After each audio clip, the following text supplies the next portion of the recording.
찬송가 288장 찬송하시겠습니다. 288장입니다.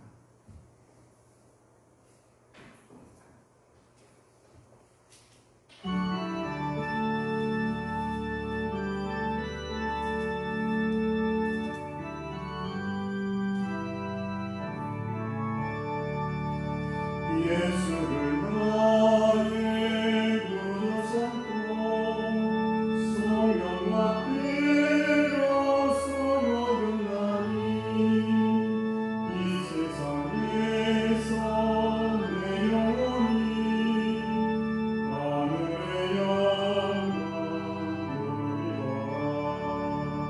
이것이 나의 가문이요 이것이 나의 찬송일세. 나 사는 동안 끊임없이 구주를 찬송하리로다. 온전히 주께 맡긴내요. 사랑의 음성을 듣는 중에 천사들 왕의 하는 것과 하늘의 영광 보리로다. 이것이 나의 만능이요 이것이 나의 찬송일세. 나 사는 동안 끊임없이 구주를 찬송하리로다.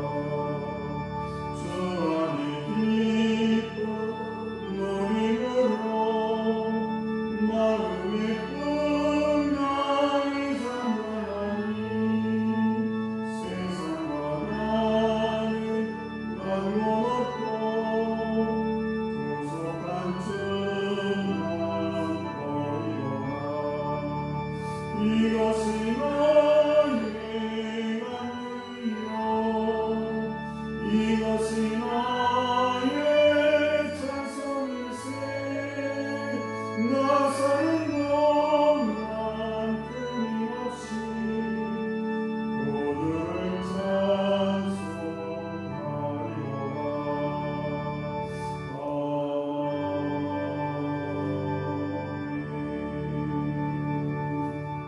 오늘 이 새벽 우리 주신 하나님 말씀입니다. 요한복음 19장 25절에서 30절 말씀입니다. 요한복음 19장 25절에서 30절 말씀 제가 한 절 여러분 한 절 교독합니다. 예수의 십자가 곁에는 그 어머니와 이모와 글로바의 아내 마리아와 막달라 마리아가 섰는지라.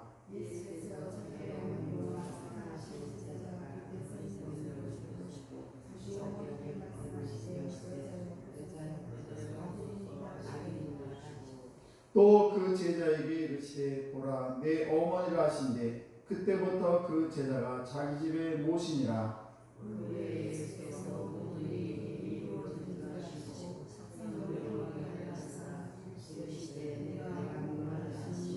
거기 신포도주가 가득히 담긴 그릇이 있는지라. 사람들이 신포도주를 적신 해면을 우슬주에 메어 예수의 입에 대니 예수께서 신포도주를 받으신 후에 이르시되 다 이루었다 하시고 머리를 숙이니 영혼이 떠나가시니라. 아멘. 기도하겠습니다. 하나님 아버지 감사합니다. 오늘 이 귀한 새벽에도 여전히 주의 사랑 가운데 우리를 붙들어 주셨다가 이 귀한 새벽에 주의 제에 나올 수 있도록 저희들의 은총을 베풀으심을 참으로 감사합니다. 아버지 우리 사랑하는 귀한 성도들 이 귀한 새벽에 한 영혼 한 영혼 주님 일일이 만나 주시고 저희들의 기도를 들어 응답해 주셔서 오늘도 하나님은 살아계시고 역사하시니 아버지 우리 삶 속에 날마다 펼쳐질 수 있도록 하나님은 은총을 베풀어 주옵소서. 특별히 저희들의 정성을 보시고 하나님께서 하늘을 여시고 한량없는 은혜를 베풀어 주실 줄로 믿습니다. 또한 이 시간에 말씀을 전하고 듣습니다. 아버지 오늘도 말씀을 통해 다시 한번 주의 음성을 듣게 하시고 또 저희들 그 아버지 말씀에 따라 행함으로 하나님의 기쁨이 되는 삶을 살아갈 수 있도록 주여 은혜 베풀어 주옵소서. 이 시간에 우리 최영석 집사, 유경화 집사 하나님 앞에 일천번 예물 드립니다. 아버지 귀한 가정을 주님 기억하여 주시옵소서. 늘 주께서 함께 하심을 믿습니다. 오늘도 주의 성령께서 온전히 붙들어 주시옵시고 한량없는 은혜로 오늘도 축복의 통로로 아버지 믿음의 명문의 가정을 우뚝 설 수 있도록 주님 은총 베풀어 주옵소서. 모든 것에 감사드리며 축복하며 예수님 이름으로 기도드려옵나이다. 아멘.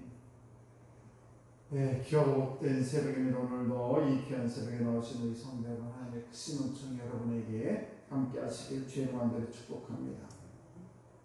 예수님 당시에 로마는 매년 한 3만 명 정도를 이제 십자가에서 처형을 시켰다고 합니다. 굉장히 많죠. 우리나라는 지금 사형제도가 폐지가 거의 된 것과 마찬가지로 사형을 안 시킨 지가 굉장히 오래됐다고 해요. 그래서 인권 뭐 이런 것 때문에 사형을 안 시키는데 그것 때문에 말이 많고 흉악범들은 뭐 사회에서 이렇게 분리시켜야 된다 뭐 이런 이야기가 있습니다. 아무튼 이렇게 로마는 1년에 한 3만 명 정도를 이렇게 주인들 십자가에 매달려 죽게 했는데 그 사람들은 이제 나라를 반역한 죄를 지은 사람들 또는 아주 너무 죄를 많이 저어서 흉악범들 이렇게 그런 사람들이 이제 보통 십자가에 매달려 이렇게 사형에 처했다고 합니다. 그런데 예수님께서 이렇게 치욕스러운 어떤 흉악범이나 어떤 그런 정치적인 죄인들과 마찬가지로 십자가에 매달려 죽음을 맞이하게 됩니다. 흠없이 정말 그 하나도 흠이 없는 그 어린 양 예수께서 왜 십자가에 매달려 되는가? 하나님께서는 우리를 이 죄와 죽음에서 구원하시기 위해서 그래서 죄 없으신 흠이 없으신 그 예수님을 이 십자가에 못 박고 이렇게 돌아가시겠습니다. 그래서 우리 인간이 스스로 죄를 어떻게 씻을 수가 없었기 때문에 하나님께서는 그 아드님을 이 땅에 보내시고 그를 통해서 모든 죄를 다 어린 양의 죄를 들고 쓰여주신 다음에 마땅히 저와 여러분이 지어야 될 그런 모든 형벌을 다 우리 주님께서 감당하시고 십자가에 매달려 죽게 하심으로 우리의 모든 죄를 다 담당케 하셨습니다. 이사야 53장 4절 5절 말씀 보시게 되면 그렇게 말씀합니다. 그는 실로 우리의 질고를 지고 우리의 슬픔을 당하였거늘 우리는 생각하기를 그는 징벌을 받아서 하나님에게 맞으며 고난을 당한다 하였노라. 그가 찔림은 우리의 허물을 인함이요 그가 상함은 우리의 죄악을 인함이라. 그가 징계를 받음으로 우리가 평화를 누리고 그가 채찍에 맞음으로 우리가 나음을 입었도다. 예. 그런 이사야 선지자는 훨씬 전에 예수님 훨씬 전부터 그 메시아 예수가 와서 이렇게 우리의 모든 죄를 다 담당할 것이다 라는 그런 예언의 말씀이 됐습니다. 그래서 예수님께서는 십자가에서 고난을 받으시고 피 흘려 죽으심으로 말미암아 우리가 살아날 수 있었던 사실이죠. 그래서 십자가는 하나님의 외아들 예수께서 세상의 모든 죄를 모조리 뒤집어 쓰시고 그리고 한 마리 양이 된 사건이 바로 십자가의 사건입니다. 그렇다면 우리 십자가 위에서 예수님께서는 이렇게 마태, 마가, 누가, 요한 이렇게 사복음서에 보게 되면 예수님께서 마지막으로 십자가 위에서 다른 말씀 말고 예수님의 제자들에게 한 그런 말씀 여러 가지 말씀인데 그런 것들을 다 뒤로 하고 예수님께서 십자가 위에서 7마디를 하시게 됩니다. 그게 마태, 마가, 누가, 요한에 이게 골고루 기록이 되어 있어요. 그것을 우리는 가상실현당 십자가 위에서 말씀하신 그 7마디. 그러니까 그 예수님께서 십자가 위에서 마지막으로 7마디 한 것이 가상실현이라고 하는데 그 십자가 위에서 고통 가운데 많은 말을 할 수 있었겠죠. 그런데 딱 7마디를 한 것에 대해서 마태, 마가, 누가, 요한 이 사복음서에 기록이 되어 있습니다. 이것은 정말 우리가 어떤 극한 상황에서 내가 마지막 어떤 말을 해야 될까? 그런데 그 무서운 십자가 위에서 예수님께서는 숨이 끊어질 시험에 이렇게 피가 맺힌 그런 절규의 말씀이에요. 그 말씀이 뭔가 제가 하나씩 말씀을 드리려고 합니다. 가상치론에 대해서. 그래서 이 가상치론은 예수님께서의 고뇌했던 것, 그리고 이제 내가 정말 마지막으로 어떤 말을 남길까. 물론 그분이 의식해서 말씀을 남겼는지는 모르겠습니다만 하여튼 그 예수님의 일곱 마디는 우리에게 엄청난 그런 메시지를 주고 있다는 사실입니다. 제일 먼저 어떤 말씀을 하셨냐면 마태마가 누가복음 요한복음 중에서 누가복음 23장 34절에 예수님께서 이렇게 절규를 하십니다. 누가복음 23장 34절에요. 이에 예수께서 이르시되 아버지여 저들을 사하여 주옵소서 자기의 하는 것을 알지 못합니다. 지금 십자가를 지고 위에서 매달려 있는 그 예수님이 제일 첫 번째 하신 말씀이 뭔가 하면 아버지 저들을 용서해 주세요 하는 그런 말씀을 합니다. 여기서 자기가 좋아하는 사람들, 우리 인간들은 자기가 좋아하는 사람들은 좋아하고 나를 싫어하는 사람은 싫어하는 것이 우리 인간들이에요. 내가 나를 좋아해주면 나는 그 사람 좋을 수 있고 나를 싫어하면 나도 싫어. 이렇게 우리 인간들은 그런 인지상정인데, 그런데 예수님께서는 자기를 십자가에 못 박는 사람들, 왜 그 사람들을 용서해달라고 그런 말씀을 하셨는가.